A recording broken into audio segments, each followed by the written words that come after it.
Oi, meus queridos, graça e paz. Aqui é Ricardo que vos fala, e este é o canal Um Tempo de Palavra, onde nós dedicamos algum momento, um tempinho do nosso dia, para falar um pouco sobre o amor de Deus por nós. De acordo com o que está escrito nas Escrituras. E hoje eu quero falar com vocês a respeito do livro de Romanos, capítulo de número 6. A epígrafe diz assim, ó: mortos para o pecado, vivos em Cristo. Olha a profundidade disto. Como eu sempre digo a você, pausa o vídeo agora. Pega a sua Bíblia e vamos à leitura do texto.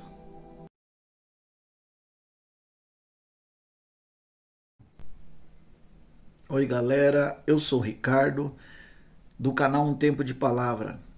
Eu estou passando aqui para falar para vocês a respeito de um curso chamado Desenhando Anime.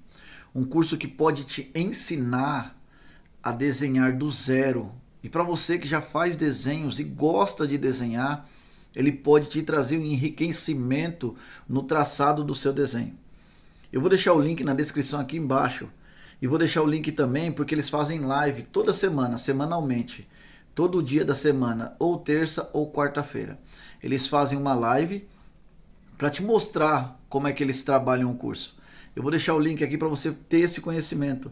Ainda que você não queira comprar o curso, mas entra lá na live, dá uma olhada, vê se vale a pena.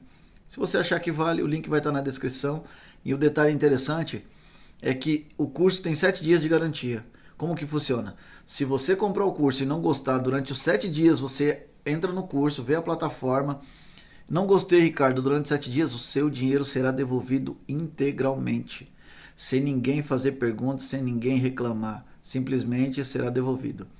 Isso só mostra uma coisa, que o nosso curso é bom. Quer conhecer o curso? Clica no link na descrição aqui embaixo e você vai conhecer. Para você que aprender a desenhar será muito bom. Nesse tempo que temos que ficar isolado dentro de casa, será ótimo para distrair a sua cabeça. Até a próxima. Fui! Meu querido, já pega a sua Bíblia aí e abra ela em Romanos, capítulo de número 6. Enquanto você for ler a sua Bíblia, para a leitura que é de extrema importância, necessário que você acompanhe essa leitura para que você possa agariar mais conhecimento e para que Deus possa falar diretamente ao seu coração enquanto você lê o texto sagrado das Escrituras do Senhor. Deixa eu te pedir, você que ainda não é inscrito no canal, se inscreve no canal.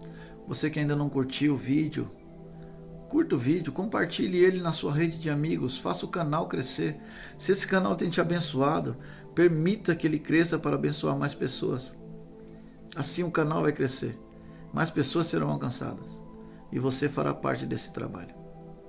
Você que ainda não é inscrito, se inscreva. Ative as notificações para que o YouTube possa te avisar toda vez que subirmos um vídeo para a página. Dados esses recados, vamos à leitura do texto, que é mais importante do que tudo isso. Carta aos Romanos, capítulo de número 6, verso número 1. Há 3 perguntas do 1 até o versículo 2. A primeira pergunta é: o que diremos, pois? Permaneceremos no pecado para que a graça aumente? De modo nenhum. Já vem a resposta. O versículo 2 já começa assim: de modo nenhum. Nós estamos mortos para o pecado. Como viveremos ainda nele? Ou não sabeis que todos quanto fomos batizados em Cristo Jesus, fomos batizados na sua morte? De sorte que somos sepultados com ele pelo batismo na morte, para que, como Cristo ressurgiu dentre os mortos pela glória do Pai, assim andemos nós em novidades de vida. Somente até aí. O que diremos, pois? Permaneceremos no pecado para que a graça aumente? Não dá. Não dá. O que é o batismo? Eu acho que temos que começar com essa pergunta. O que é o batismo? A submissão nas águas, o submergir nas águas, para nós tem o significado de morrer para o mundo, para o pecado, e ressurgir em Cristo como nova criatura. É voltar ao estado de purificação, ser santificado. E aí abundará a graça sobre você, sobre mim, sobre todos nós. Mas o que acontece muito? Por que Paulo está falando isso? Porque esse povo que recebeu a carta, eles tinham aceitado a Jesus como único e suficiente Salvador. Sim. Eles tinham se batizado nas águas. Sim. Mas eles estavam em pecado. Mas por que estavam em pecado então? Porque muitas vezes acontece, irmão, conosco também. Nós descemos as águas, nós primeiro levantamos a mão e reconhecemos Jesus como único e suficiente Salvador. Esse é o primeiro passo. Entender que Ele é o caminho, a verdade e a vida, e que ninguém vai ao Pai senão por Jesus. Quando nós reconhecemos isso, nós levantamos a nossa mão e aceitamos Ele como o caminho vivo e eficaz para chegar em Deus. Certo? Até aí tá fácil? O segundo passo é o batismo. O que é o batismo? É reconhecer que eu sou cheio de falhas e pecados que precisam ser purificados. E quando eu desço as águas para a purificação, o que eu estou fazendo? Eu estou aceitando a morte de Cristo em mim para morrer com Ele. Porque eu sei que pela glória do Deus Pai, Ele ressurgiu da morte para uma nova vida. E assim também eu ressurgirei para uma nova vida. Isto é o batismo. Olha que interessante. Quando nós descemos as águas, o nosso corpo ele é lavado pelas águas, mas o nosso interior, o nosso espiritual interno é purificado pela graça, que pode de uma maneira transbordar em nós, de uma maneira tão grande que alcance as pessoas ao nosso redor. Mas para isso nós temos que entender o que é essa graça. O que é a graça? A graça é favor não merecido. Se essa graça abundar em nós, aumentar em nós, o que nós iremos fazer? Nós iremos começar a ajudar pessoas que não merecem ser ajuda na nossa concepção intelectual. Porque o nosso jeito de ver não é o jeito que o Pai enxerga. É isso que temos que começar a entender. Olha a profundidade do que Paulo está dizendo. Paulo está dizendo bem assim: se nós fomos batizados nas águas, nós reconhecemos que morremos na morte de Cristo. Se nós morremos na morte de Cristo, também com Ele fomos sepultados. Esses segundos que você fica embaixo da água representa o sepulcro de Cristo e você sendo sepultado junto com Ele. Eu sendo sepultado junto com Ele. Mas não para a morte, mas para que nós, quando subirmos das águas, subirmos totalmente diferentes. Então por que pecamos após ser batizado? Aí eu tenho que recitar o que disse o profeta Oséias, que o povo padece por falta de conhecimento. Você sabe qual que é a maior falha do cristão, do crente, do católico, muitas vezes do ubandista, do espírita? É a preguiça. A preguiça de ler. Nós somos ótimos ouvintes, mas péssimos leitores. E às vezes, uma lata vazia faz um barulho muito alto e nos leva para caminhos tortuosos. E aí dizemos bem assim: não vou mais servir a Deus, porque fulano fez isso e isso comigo. Mas a Bíblia diz que maldito é o homem que confia no homem. Então em quem temos que confiar? A Bíblia diz bem assim que a minha confiança está no Senhor. Tem que ser. Porque quando nós descemos as águas, nós aceitamos a morte de Cristo em nós. E quando nós ficamos no seu sepulcro para a purificação e subimos na submersão da água, novo, renovado, purificado, limpos, santos, imaculados, ali começa uma nova vida. O batismo nas águas, ele está trazendo exatamente isso, é a representação da morte e ressurreição de nós em Cristo Jesus, para que abunde em nós uma graça de uma maneira que transborde para os lados, para frente, para trás. E se essa graça ela transbordar na minha vida e na sua, eu e você paramos de ser julgadores e começamos a ser ajudadores. Aí a pergunta que eu tenho para fazer para você: você tem ajudado mais ou julgado mais? As palavras que têm saído da sua boca têm sido, mas está passando por isso porque merece? Ou está assim, eu vou ajudar ainda que não mereça? Porque se olharmos com o olhar de Deus, com a visão de Deus, quem merece a salvação?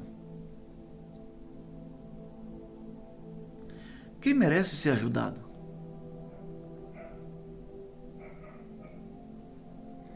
Quem merece misericórdia? Porque por mais que você pense que você é bom, por mais que você pense que você é o melhor, por mais que você pense que você está fazendo tudo direito, a salvação é por graça, porque nós não somos merecedores. Crava isso no seu coração. Deixa eu abrir um parênteses para te contar uma história. Certa vez, um homem chamado Jesus estava orando no monte, e após orar ele diz bem assim para os seus discípulos: entra no barco e vamos para outra margem.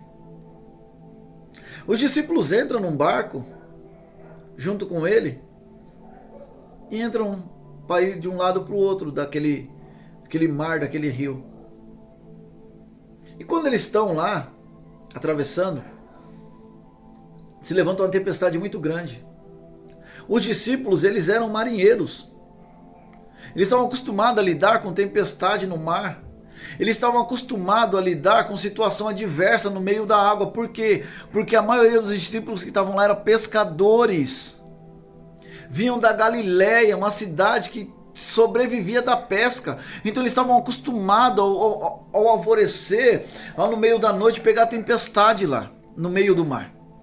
Só que dessa vez a tempestade estava tão grande, mas tão grande, que colocou medo nos discípulos, e eles, que eram pescadores, olham para Jesus que está do lado e está dormindo, e dizem bem assim: mestre, ajuda-nos porque padeceremos.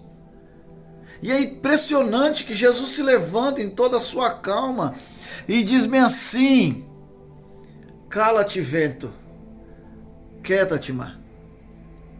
E acontece naquele momento da tempestade acabar. E eles chegam do outro lado. Ao chegar do outro lado, eles se deparam com um homem chamado de Gadareno. Esse homem nem nome tem. Nem nome esse homem tinha. A Bíblia diz que ele dormia no cemitério. A sua companhia eram os mortos. Ele comia carne putrificada, ele era preso por correntes, ele andava pelado, atormentado por demônios. E Jesus chegando naquele lugar, quando Jesus desce do barco ali naquela praia, esse homem vem correndo ao seu encontro e chegando próximo diz bem assim: por que viesse nos atormentar antes do tempo, ó Cristo, Filho do Deus Altíssimo? E Jesus, olhando para aquele homem com íntima compaixão, diz: sai dele. Jesus pergunta quem são, e ele diz: somos uma legião, somos muitos. Jesus diz: sai dele, eles pedem para ir para os porcos. Irmãos, eu não vou entrar nesse mérito. Ele vai para os porcos se antecipam num abismo e caem. E eram muitos porcos. Este homem era um homem que aquela cidade inteira dava como louco. Aquela cidade inteira já havia abandonado. Jesus está em Decápolis. Decápolis são 10 cidades, 10. E as 10 cidades conheciam aquele homem como o atormentado, como o gadareno da cidade de Gadara, um homem que conversava com mortos, um homem que dormia em sepulcro, um homem que vivia no cemitério, um homem que atacava as outras pessoas. Ele era conhecido como o terrível, o atormentado, o endemoniado. Ele não tinha nome, ele não tinha identidade, ele não tinha característica para viver na sociedade, mas Jesus chegou naquele lugar. E quando Jesus chegou naquele lugar, Jesus trouxe aquele homem para perto de ti. Ele aproximou aquele homem porque Jesus abundava graça. Jesus abundava verdade. E quando Jesus chega naquele lugar e ele cura aquele homem daqueles demônios, ele expulsa aqueles demônios daquele homem, aquele homem já não mais endemoniado, mas brando, manso, diz assim: permita-me que eu te siga. E Jesus diz para aquele homem: não, você vai ficar aqui.